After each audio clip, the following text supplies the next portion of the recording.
बिहार सरकार के पूर्व पर्यटन मंत्री सुरेश पासवान की धर्मपत्नी धनकली देवी का 5वीं पुण्यतिथि बड़े धूमधाम से आयोजित किया जाएगा। अब समाचार विस्तार से बताते चले कि बिहार सरकार के पूर्व पर्यटन मंत्री सुरेश पासवान की पत्नी व धर्मपरायण महिला समाजसेवी धनकली देवी की 5वीं पुण्यतिथि 31 अगस्त को शहर के सम्राट अशोक सभागार में मनाई जाएगी। शुक्रवार को आयोजित प्रेस वार्ता में पूर्व मंत्री ने कहा कि यह गैर राजनीतिक कार्यक्रम होगा जिसमें सर्वधर्म सद्भाव का आधारित श्रद्धांजलि सभा का आयोजन होगा। इसका उद्देश्य सामाजिक सद्भाव को बढ़ावा देना है। वहीं धनकली देवी धार्मिक महिला थी और सामाजिक कार्यों के प्रति भी समर्पित रही थी। श्रद्धांजलि सभा में बिहार झारखंड के कई दिग्गज नेताओं के अलावा पूर्व केंद्रीय मंत्री कांति सिंह, सांसद अभय कुशवाहा का आगमन होगा। और आगे सुरेश पासवान ने क्या क्या कहा, आइए आपको सुनाते हैं। NP24 के लिए प्रमोद कुमार सिंह की रिपोर्ट।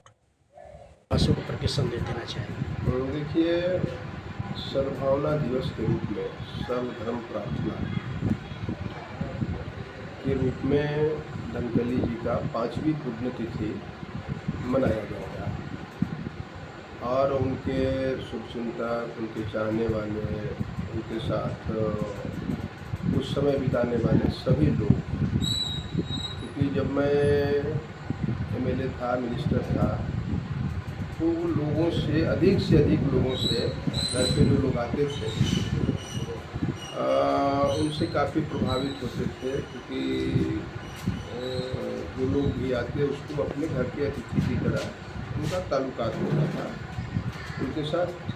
अपना ये होता था, संस्कार जो होता है हम लोगों का। तो इस कार्यक्रम में लगातार हम लोगों को आमंत्रित करते हैं। यह राजनीतिक दल के भी कार्यक्रम नहीं है, सभी लोग राजनीति से ऊपर उठ करके सभी दल के, और ख़ास करके जो सर्वधर्म प्रार्थना का कार्यक्रम होता है उसमें हिंदू, मुस्लिम, सिख, ईसाई, बौद्ध सभी धर्म के धर्मगुरुओं के द्वारा जीवन मृत्यु का क्या रहस्य है, जीवन क्या है और मृत्यु क्या है, और हम क्यों आते हैं इस संसार में, उसके बारे में संदेश दिया जाता है। और एक हम समझते हैं अपने तरह का एक अनोखा चीज़ लोगों के द्वारा दिया जाता है। हम लोग पिछले साल पटना में किए थे जगजीवन राम सोच संस्थान में, और उसमें हमारे नेता तेजस्वी प्रसाद यादव जी आए थे और तमाम लोग, औरंगाबाद से भी सारे हमारे शुभचिंतक और चाहने वाले लोग गए थे। उसी कार्यक्रम को हम इस बार सम्राट अशोक सभागार जो लोग के पास में है उसमें यह कार्यक्रम आयोजित किया गया है। और हम समझते हैं बिहार और झारखंड के कई माननीय लोगों को भी आमंत्रित किया है, जैसे झारखंड सरकार के मंत्री हैं राधाकृष्ण किशोर जी, भी तो संसदीय का, वहाँ के पूर्व मंत्री हैं सुरेश पासवान जी, देवघर से विधायक हैं, माननीय सांसद हैं बक्सर से सुधाकर सिंह जी, माननीय सांसद अभय कुशवाहा जी औरंगाबाद, माननीय सांसद राजाराम सिंह काराकाट सहित तमाम लोगों को, जिले भर के जो हमारे 6 विधायक हैं,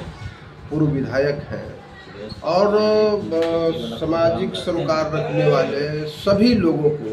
इस कार्यक्रम में हमने आग्रह किया है कि आदरपूर्वक आप श्रद्धांजलि सभा में आमंत्रित हैं और लोग आते भी हैं। इस बार हम लोग खास करके गरीबों के बीच में, असहाय जो है, विधवा है, विकलांग है, वृद्ध हैं, वैसे महिलाओं को कुछ वस्त्र भी हम लोग वितरण करेंगे। हमारे बच्चों का ख्वाहिश हुआ,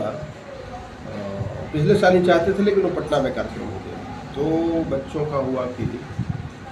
मम्मी के याद में हम लोग गरीब असहाय परिवार के लोगों को कुछ वस्त्र दान करेंगे, है ना। तो यही सब कुल मिलाकर के कार्यक्रम है। और फिर आपके माध्यम से हम सब लोगों को, जिनसे हमारी बात हुई सो भी और नहीं हुई है सो भी, यह संदेश के माध्यम से सब लोगों को हम आमंत्रित करते हैं कि आइए और श्रद्धा सुमन अर्पित करिए, याद करिए। आज सर्वधर्म प्रार्थना का जो एक मोहब्बत का पैगाम है, जिस तरह से अभी नफ़रत का बाज़ार गर्म हो रहा है, नफ़रती चीज़ों को